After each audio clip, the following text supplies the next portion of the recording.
too. And I think hydrogen can tuck itself up there with the fluorine better than it can with these things. With these are big ions, and the hydrogen doesn't tend to be able to hang on as well because these are big atoms, so it doesn't really have a place on those things. It gets kicked off easy.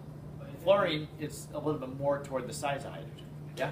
Isn't HF stronger than HCl? Like it, isn't it? Huh? HF isn't stronger No. than HCl. These are strong. You can't get any stronger than strong. Yep.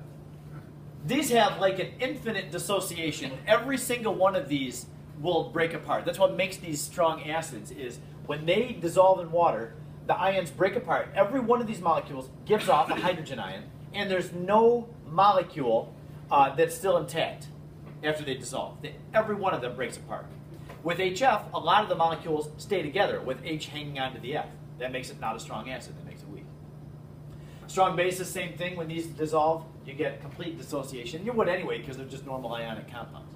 But with the acids, really it's covalent bonds that hold the hydrogen on. So that covalent bond has to be broken in order for the hydrogen to be released. I have can I cover up that set of acids and bases? What was the name of the HCl again? This one is perchloric acid. Not common at all. I've never used perchloric acid, never even seen a bottle of it. I'm sure it's not very exciting, but except it's a strong acid. I imagine that it's expensive because I think for most of these, like HBr and HI, I've never used those either. I've only ever used HCl, HNO3, and H2SO4, the strong acids. Those other three I've never ever seen. They're just not common.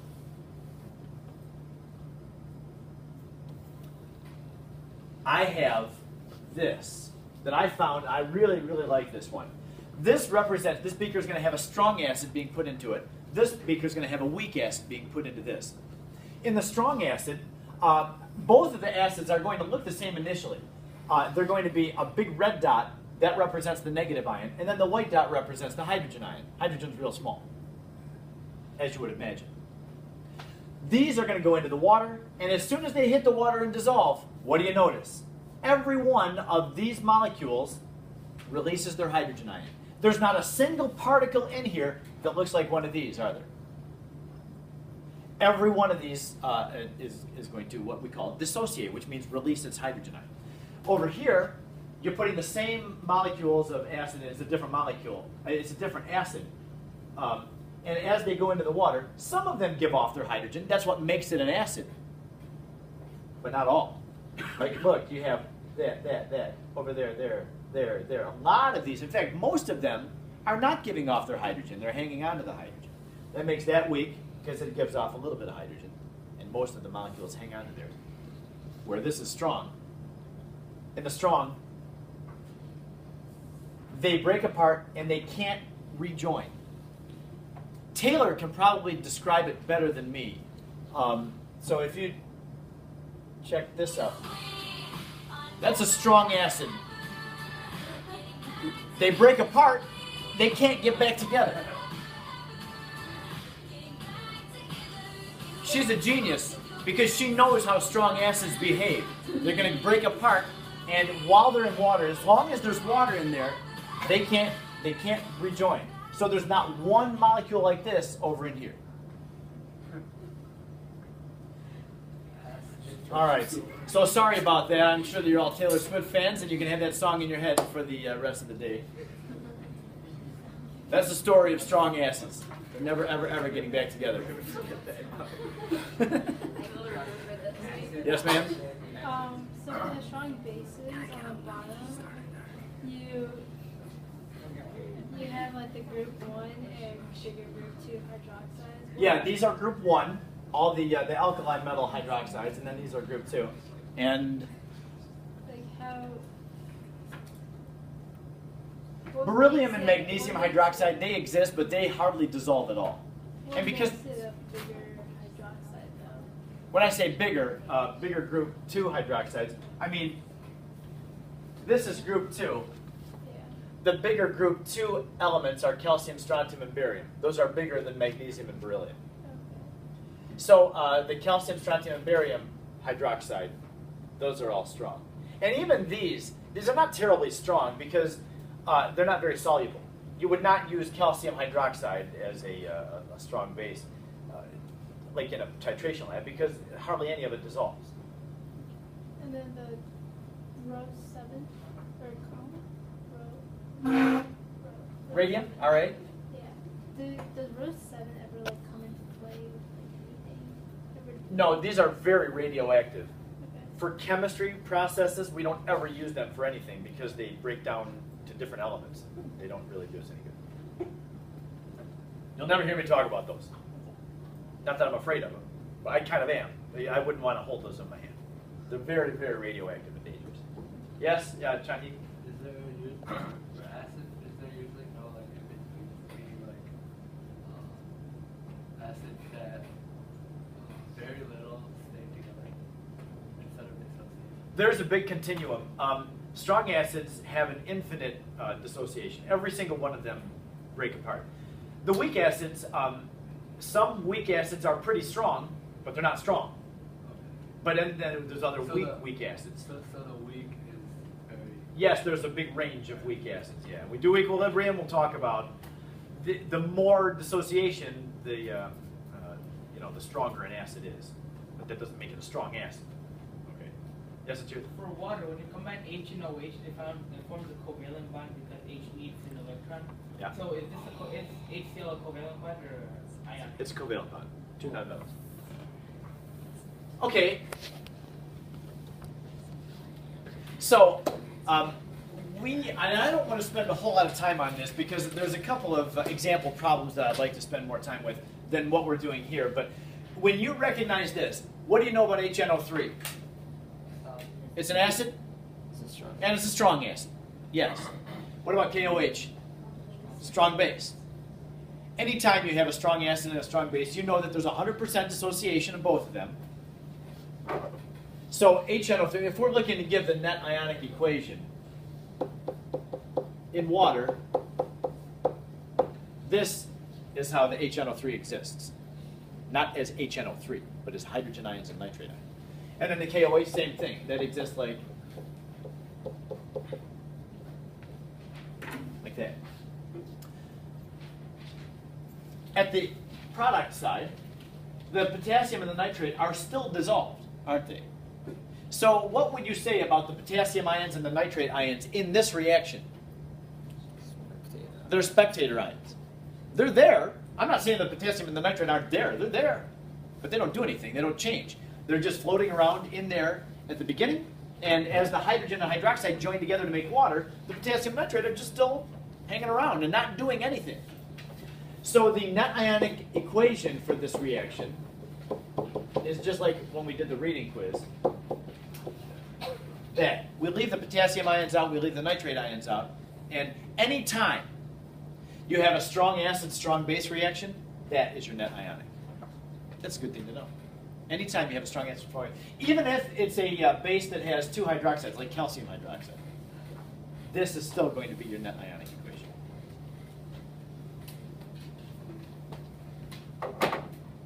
Now, the second example, don't write this down because it's the same kind of thing. High is a strong acid, and RBOH is a strong base. So they'll have the same net ionic equation. Let's go down to this one down here. This is a, what is this? Is this even an acid? Yes. H2C2O4. No. I haven't heard it yet. Ethanol. No. Chanhee, the man of the hour. Oxalic acid. C2O4, polyatomic ions, oxalate. Oxalic acid. And then we have barium hydroxide, strong base. It's not very soluble, but the amount that will dissolve definitely releases lots of hydrogen ions. So, if we wanted to write the net ionic equation for this reaction, we could write out the full molecular equation. It's a neutralization because you have an acid and a base. The hydrogen and the barium are going to switch places. Barium goes with the oxalate, BaC2O4. The hydrogen leaves and goes with the hydroxide. I know that there were two H's on that thing. I know that there's two hydroxides on that. But that doesn't mean I should put H2OH taken twice or whatever. You just call it H2O. Shouldn't be two. And then, yeah, because there are two waters made, we need to write the formula correctly first and then balance it with a coefficient out there in front. Yes? So covalent bonds can become ions. Yeah, things that are covalently bonded. Like in an acid, the hydrogen has a covalent bond. So why can't like ethanol do that? Don't ask whys. The why is that the electrons in an organic acid, you got two oxygens on the end, and they pull the electrons away, allowing the hydrogen to go off. In an alcohol, they're sharing electrons more nicely. No more covalent questions. We'll get there. If we want to write the net ionic equation for this reaction, do you remember what was discussed about weak acids? Like this is? This is a weak acid, isn't it? It's not on our list of strongs. That makes it weak. What do you know about weak acids? They hang on to their hydrogens in general. A few of them give off hydrogens. That makes them an acid. But because not many do, that makes it a weak acid. More of these molecules are hanging on to their hydrogens than are getting rid of them. So, and that's what I have, this comment that I'm covering up down here. Anytime you have a weak acid and you need to write the net ionic equation, and you will, don't break the weak acids apart. Have them hanging on to their hydrogen. Strong acids should be broken apart because there's no molecular structure to them. They've all broken apart. But the weak acids should be written together, even though some of them dissociate, not very many. Yes? So there's no net ionic equation. There is a net ionic equation. Yeah. In fact, I'm going to say that the barium oxalate, which we don't know much about oxalate compounds, that's not in your solubility rules. I'll say that that's soluble, though, so that's aqueous. AQ. AQ.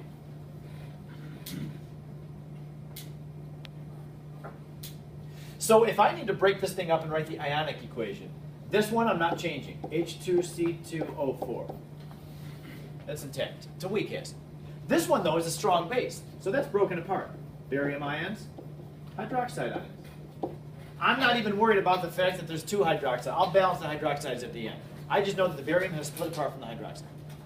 Over here, this is aqueous. So that breaks up into barium ions and oxalate ions. And then there's two waters. Those are not broken apart because that's water. Any spectators in there? There's one spectator ion. It's barium. So that can be canceled out.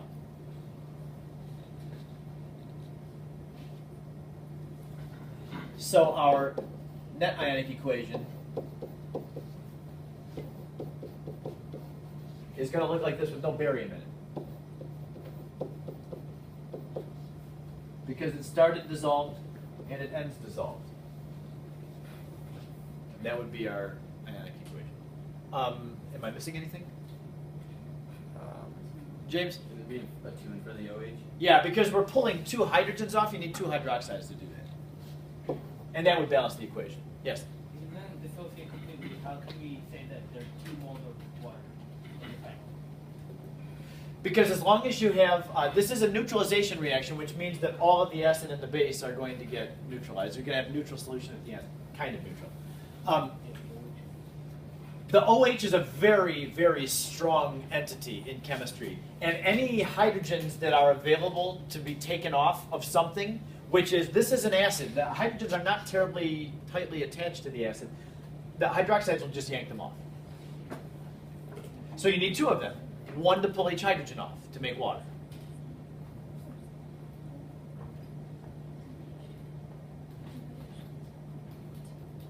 Can I answer anything for you?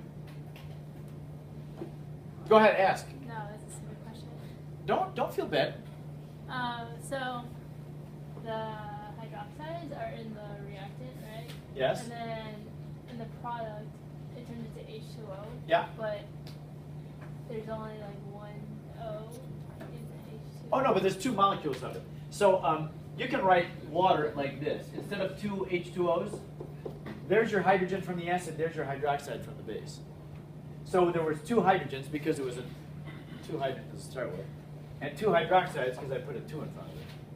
So there's